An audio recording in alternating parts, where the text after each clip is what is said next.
Hello, welcome back, thanks for joining me again. Today is a very exciting day.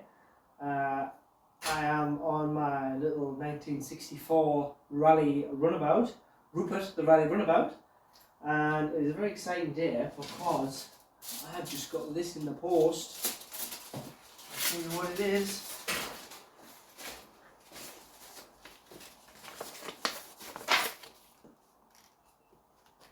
Look at that. We've got a V5 registration document for the little pedal and pop. Now, as you see there, it tells you it's first registered the 1st of May 2025. Obviously, it wasn't built on the 1st of May 2025. It was built in 1964.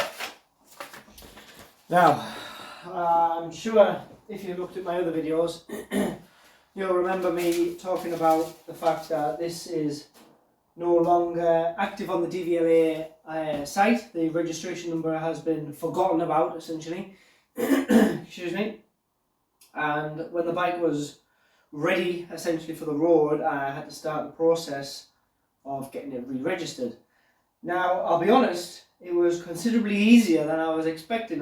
You see stories on the internet, forums and what have you, about fighting with the DVLA, arguing about whatever details, and inspectors having to come out and inspect the machine before they'll issue a registration document.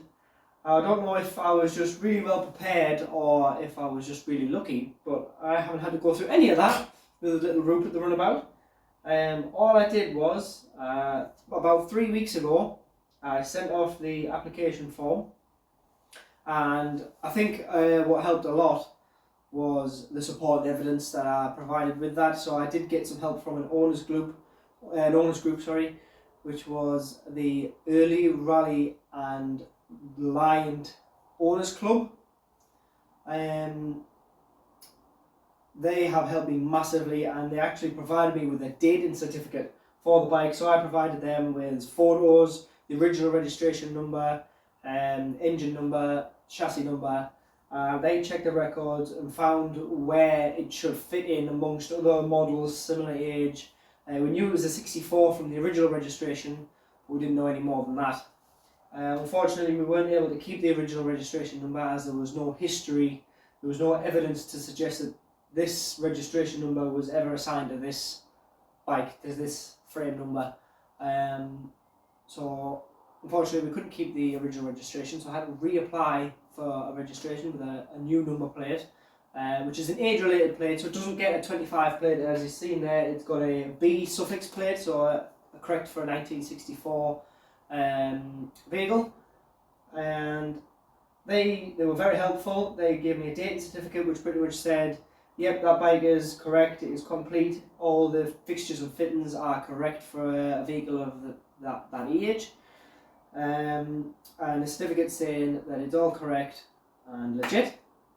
I sent that off with the DVLA with the application form for a new registration. I also sent the DVLA, I don't know if this helped or not, I was advised to send the DVLA pictures of each side, front and back, engine number and the chassis number. They are needed on the application. You won't get an application if you haven't got them. And I also wrote a cover letter explaining why I need a registration, what the machine is, why the original registration number is no longer relevant. And I was fully expecting phone calls, emails, and an inspector to come round and have a look at it. I was expecting something to be wrong on the form. The form, if you've ever seen it, oh my goodness, there's so much to fill in. A lot of it isn't relevant, especially for a bike like this. There's a lot of stuff which is HGV specific. But knowing what to put in and what not to put in is vital. I did get a lot of help from the Raleigh group with that as well. Filled it all in, sent everything off, waiting for phone calls, waiting for emails, waiting for an inspector to turn up at my door to have a look at it to make sure that I hadn't just written the chassis number on myself in pen. But none of that. Just as I was thinking about calling the DVLA and seeing how my application was doing, I dropped through the door. So to say I am happy is an understatement, because this is now pretty much ready. Apart from I don't have number plates. I've got a plate on the back, but there's nothing on it. Because the original plate is now wrong. This is the original plate. Goes on the front there. But that's the wrong number now. So I need to make a new one with the right number. Now with this being a 1964, this predates any kind of font that you would have on your modern car. All the number plates have to be the correct size and the correct font. With this being so old, none of them rules really apply as long as it's easily legible, and because of its age again, I can have white letters on a black plate in front and the rear. So my plan is, the back's dead easy because that's the original plate. I have had to do a couple of repairs to that. So the numbers on the back are actually decals, so they just peeled off. So that's not a problem, I can deal with that. This front one is very original and is just a thin piece of metal, but these numbers are actually painted on. I'm quite keen to replicate that with our new registration number. But because I'm a little bit sad, and this is the only history we've got from the bike from when I bought it, of its previous life, I don't want to lose this. I'm going to put this up on the wall. I do have a couple of number plates already from previous vehicles I've owned that I'm waiting to get up on this wall. This is going to join it up there somewhere. Something like that. I want to keep this because it's so original and it is the history of the bike and it's all I've got, like I say, from its previous life. So I'm going to keep this and I'm going to make a new number plate. I'm going to trace around a bit of steel, cut it out, paint it black, and then I've got a plan for painting the numbers on, which we'll get to in a little bit, but I think you'll like it. It's a stroke of genius. I'll be honest, it was my dad's idea and I hope it works out. So yeah, that's today's plan. I'm going to get a new one of these made. I've got a bit of steel hanging around. Get it painted black, and then we're ready to put the new number on. So let's get cracking. Okay, I've got a nice piece of steel, just the right size. So I'm going to draw around that. I'll get it chopped out.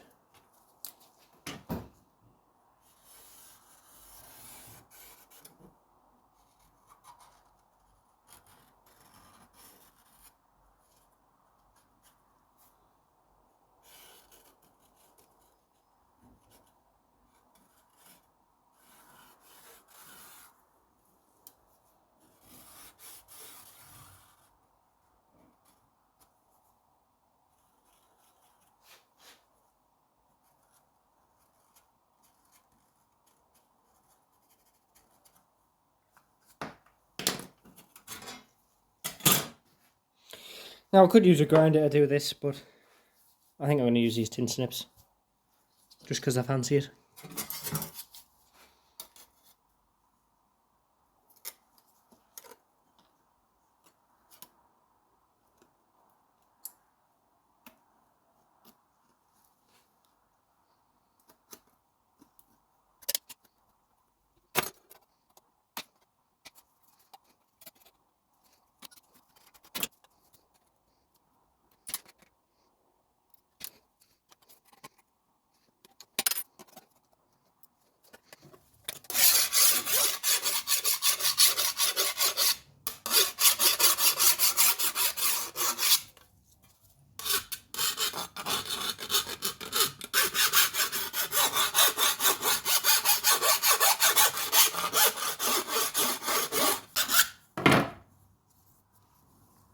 Right then, there we go. I've just filed off those edges, just because it's quite exposed at the front of the bike, and if anybody were to touch it, we don't want sliced fingers or anything.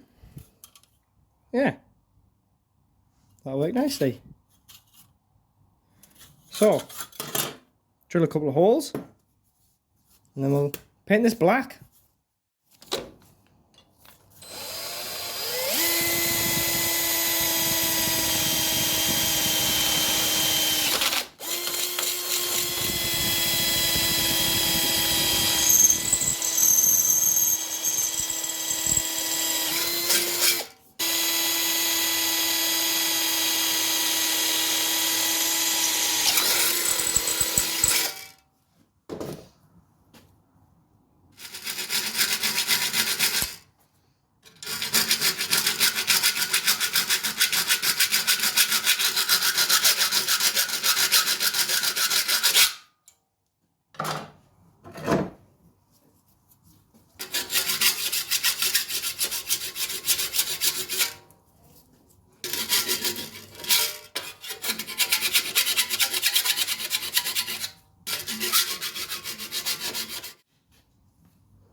How was that, huh? I'm well happy with that.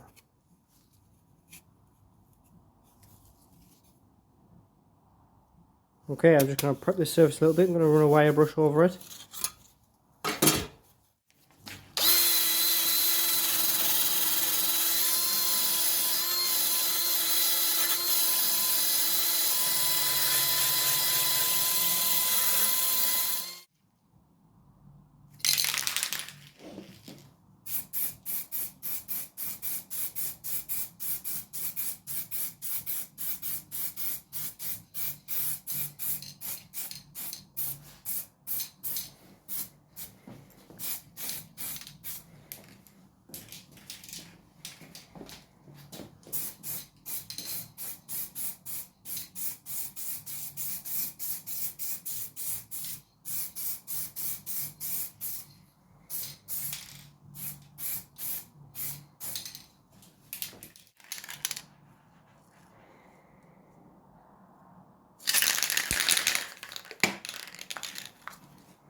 Okay, so we've got the new plate made up there.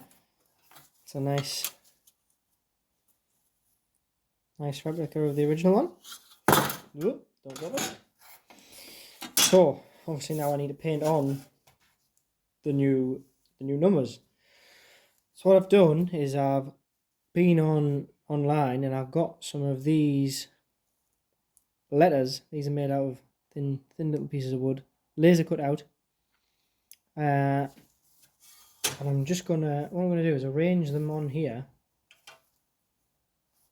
in the right order, obviously.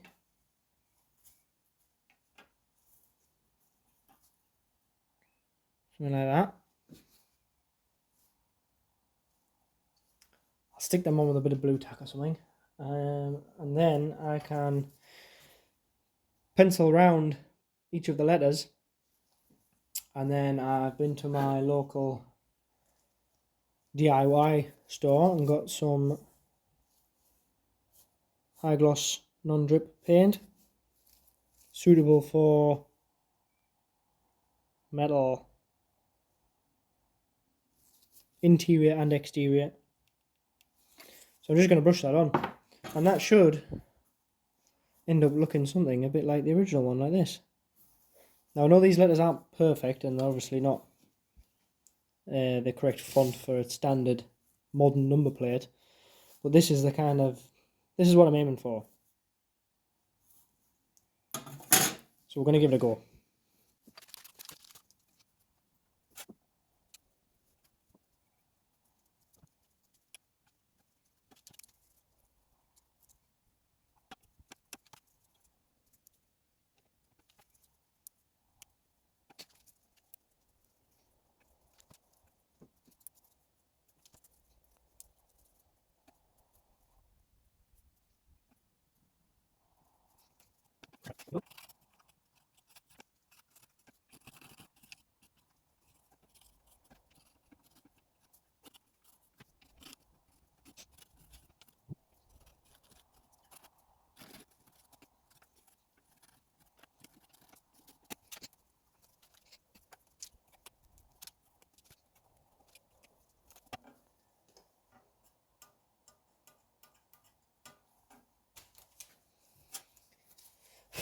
There we go. That'll look alright, I think. Get a bit of blue tack off.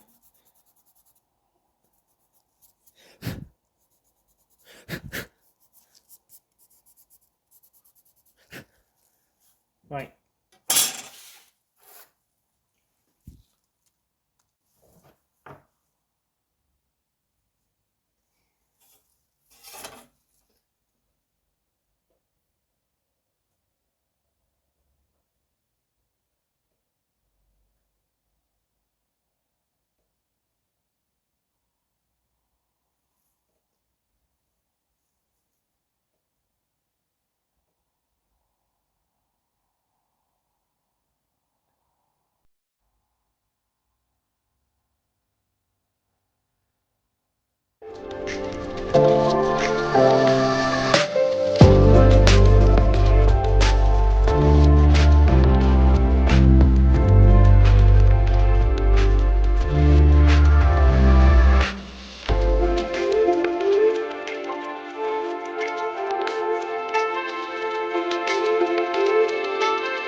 Hey, how was that?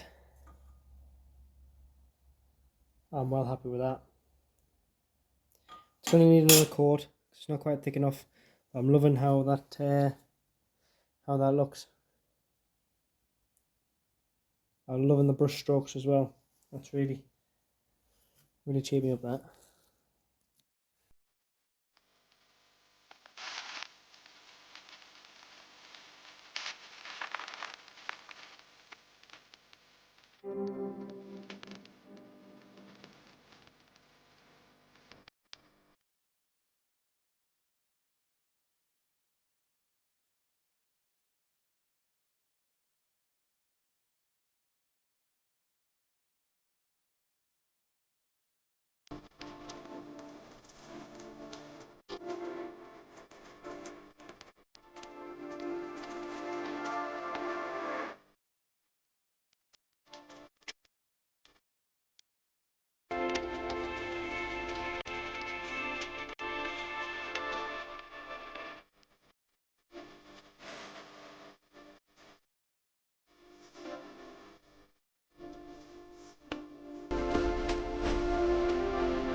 Well guys, there we go. That is our nice new number plates all made up. I think I've done quite a good job there, made them quite authentic. You can still see a few brush strokes, which I think is nice. It's in keeping with the rest of the bike. It's period correct and it's looking good. So we are one step closer to getting it on the road. I hope you'll join me next time with some more Rally Runabout fun. We shall be doing some more work on the Park Lane next. So if you're interested in that, please do give us a like, give us a follow, subscribe to the channel if you're interested in what's going on with the little motorbike, mini pickup restoration and the new mini revamp, then please do follow along. But for now, that is me all done, so thank you very much for watching. I'm Ed, this is Ed's Mini Empire, and I'll catch you next time.